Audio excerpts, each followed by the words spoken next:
खुलुमबाय। दिनै 12 जानुवारि 2023 दासिम मोननैसो खौरां होगोन। अन्नानै भिडिअखौ जोबजासिम नायलां आरो चेनेलाव गोदानब्ला साबस्क्राइब खालामनानै हो। मैया जम्मु एन्ड काश्मीरनि श्रीनगराव पुलिसफ्रा सासे उदखारिखौ हमनो हादों। उदखारिनि मुङा जाबाय फारहान फारुज। बिथाङा लाश्कार-इ-ताइबा आफादनिमोन। बिथांनिफ्राय 9,15,000 रां मोनदों आरो 450 ग्राम हेर'इन मुंनि ड्राग्सबो मोनदों।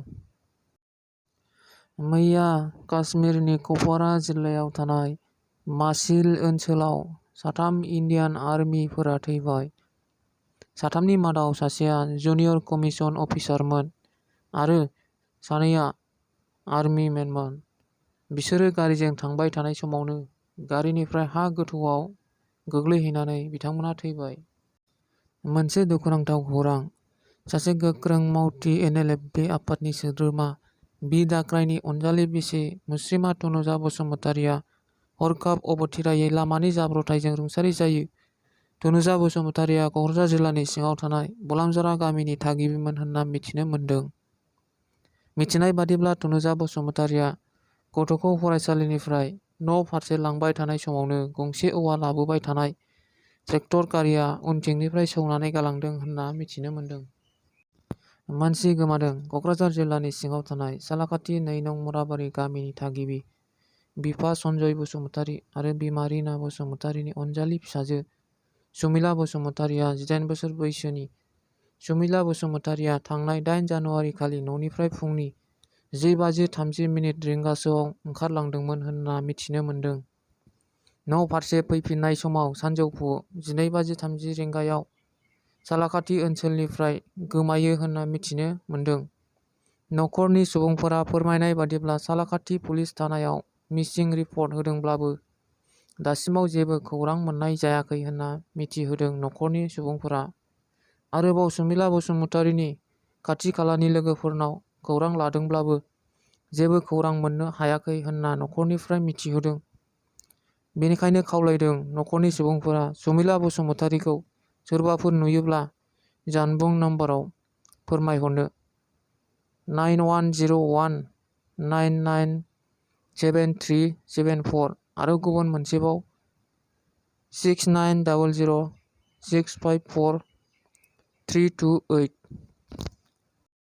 हिनजाव लानानै खारदों। हिनजाव लानानै खारनाय तामुलपुर गसाइगाव गामिनि दैमु स्वर्गियारिआ गावनि बिसि आरो गथ' थानानैबो सासे लाइमोन सिख्लाखौ एक्स-एनडिपि हानजानि गोहो दिन्थिनानै लानानै खारदों होनना खौरां बिजोङाव गोसारनाय नुनो मोन्दों होनना बुंथियो एक्स-एनडिपि हानजानि डेपुटि कामान्डिं अफिसार बि दौलें आरो बि अनसुलि बिथांमोनहा।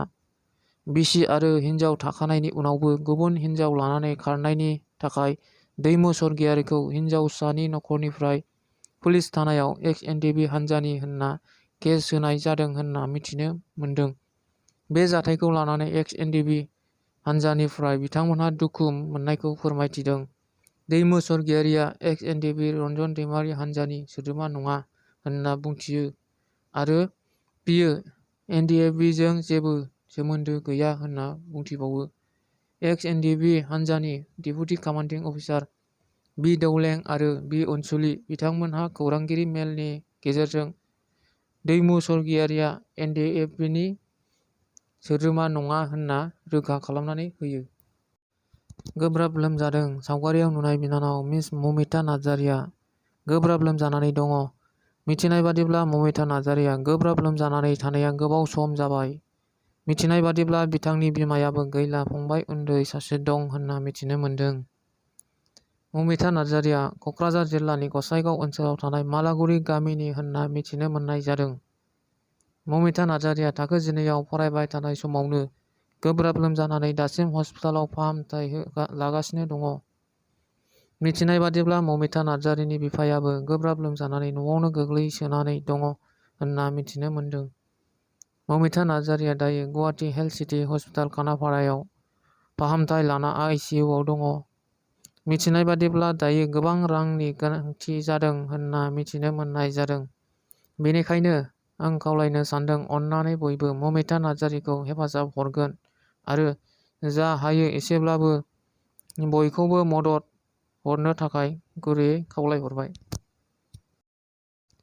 उदालगुरियाव फेग्रा मुवा बाहायनायनिफ्राय जानगाराव थानो थाखाय सांग्रांथियारि हानजा सुरनाय हाबाफारि लादों।